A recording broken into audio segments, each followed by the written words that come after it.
સર્વે મુક્તોને વડતાલ ધામથી અમારા હૈયાના હેતથી જય સ્વામિનારાયણ. આજે મારે એક સંતનું આખ્યાન કહેવું છે અને એ છે ગણેશાનંદ સ્વામી. મંજુકેશાનંદ સ્વામી પરિચય આપતા કહે છે કે ગણેશાનંદ બે બુદ્ધિવંત, ગુરુ તમાનંદ ભજે ભગવંત. મહાબુદ્ધિશાળી હતા. બુદ્ધિશાળી કોને કહેવાય? કે જે પોતાના કલ્યાણને માટે જતન કરે એ કુશાગ્ર બુદ્ધિ વાળો.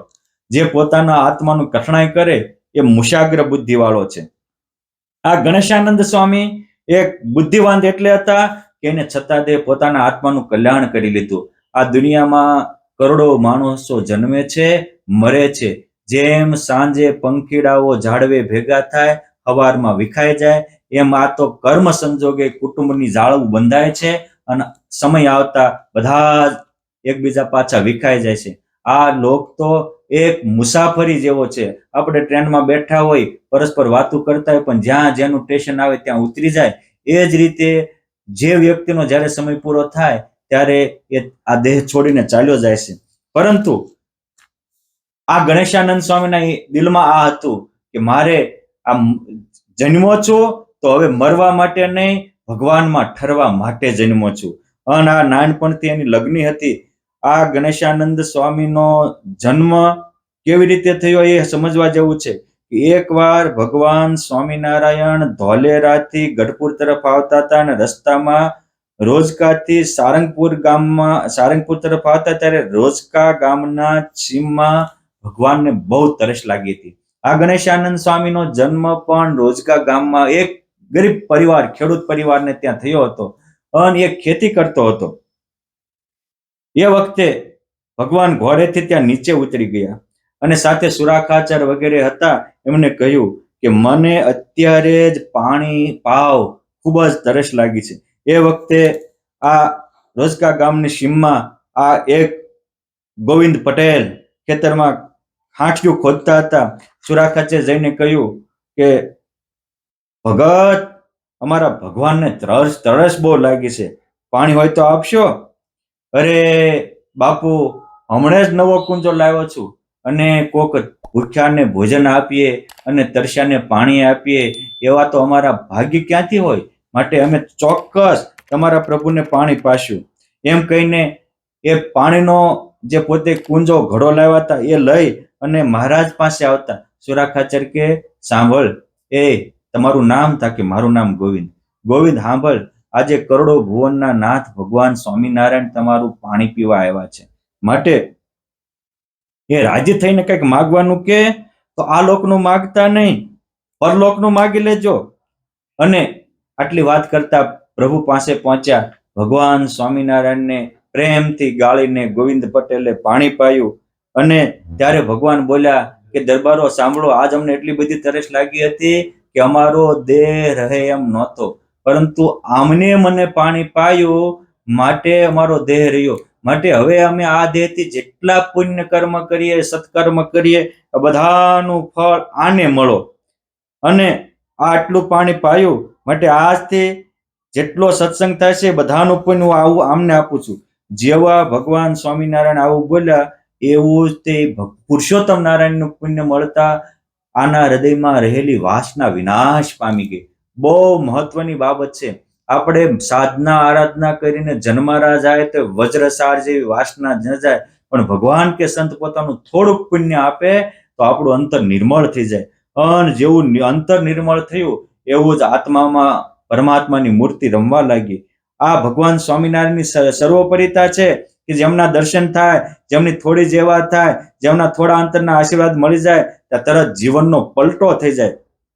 વ્યક્તિ ભોગના માર્ગથી પાછી વળી અને ભગવાનના માર્ગે ચાલતી થઈ જાય. સ્વાર્થના માર્ગેથી પાછી વળી અને સેવા, નિષ્કામ સેવા ભાવનો માર્ગ પકડી લે. અરે બાપ, વેમનો માર્ગ છોડી અને પ્રભુ પ્રેમના માર્ગે જીવન જંપલાવે. સામાન્ય માણસોને પણ પુરુષોત્તમ નારાયણે આવી રીતે થોડીક એની સેવા સ્વીકારીને એના આત્માનો ઉદ્ધાર કર્યો છે.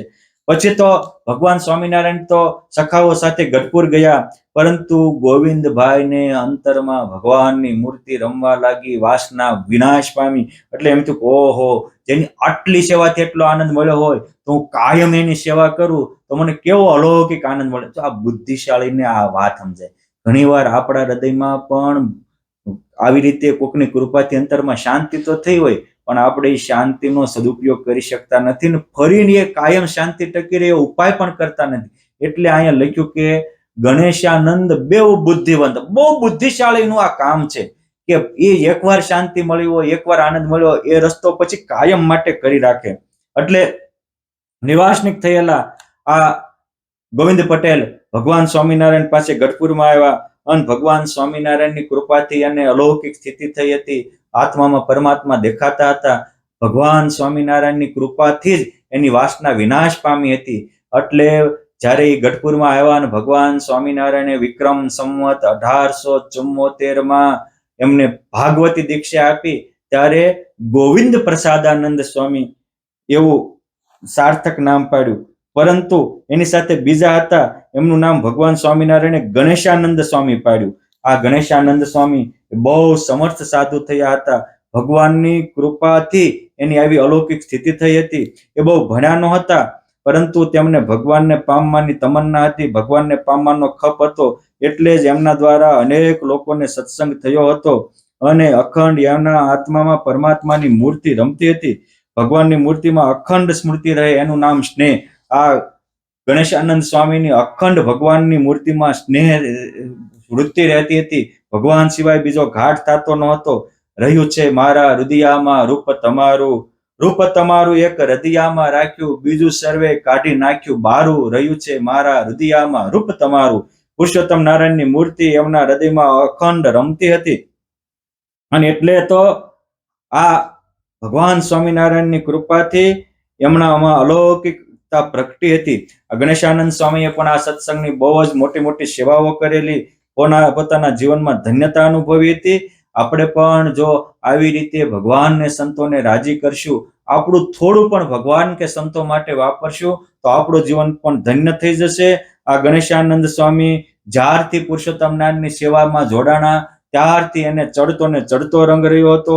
ભગવાન સ્વામિનારાયણ સ્વધામ સિદ્ધાવ્યા પછી પણ એ ગઢપુરમાં જ રહેતા હતા. ક્યારેક ભગવાન ગોપીનાથજી મહારાજ પાસે, હરિકૃષ્ણ મહારાજ પાસે ગદગદિત ભાવે પ્રેમથી કીર્તન બોલે તો પુરુષોત્તમ નારાયણ ડોલવા લાગતા, પોતાના કંઠમાંથી હાર પહેરાવીને આપતા હતા. જેમ નરસિંહાને ભગવાનને હાર આપ્યો, એમ ગણેશાનંદ સ્વામીને પણ ભગવાનને કેટલી વાર હાર પહેરાવેલા.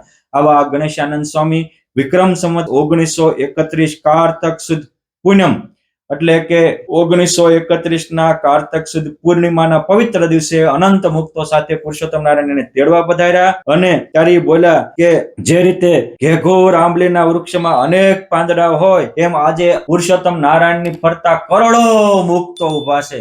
આવી અલૌકિક સભાના મને દર્શન થાય છે. હું મહાસુખમાં ગરકાવ બન્યો છું. અરે ઠેઠે જ્યાં જ્યાં નજર જાય ત્યાં મહારાજને મુક્તો જ દેખાય છે. આમ બોલતા થકા આંખો મૂચી ગયા અને સ્વતંત્રપણે ભૌતિક દેહનો ત્યાગ કરી દિવ્ય દેહ ધારણ કરી પુરુષોત્તમ નારાયણ સાથે પ્લેનમાં બેસી અક્ષરધામના અધિકારી થયા.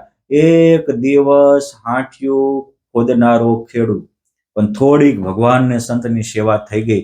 ભગવાનને સંતના વચનમાં વિશ્વાસ આવ્યો અને તકે બીડું ઝડપી લીધું, તો મારા બાપ અલૌકિક અવસરના ભાગ્યના દ્વાર ખુલી ગયા. આપણે પણ આપણા જીવનમાં ભગવાનને મોટા સંતની તકની સેવા કરી અને એને રાજી કરી આપણા જીવનને ધન્ય બનાવીએ. જય સ્વામિનારાયણ.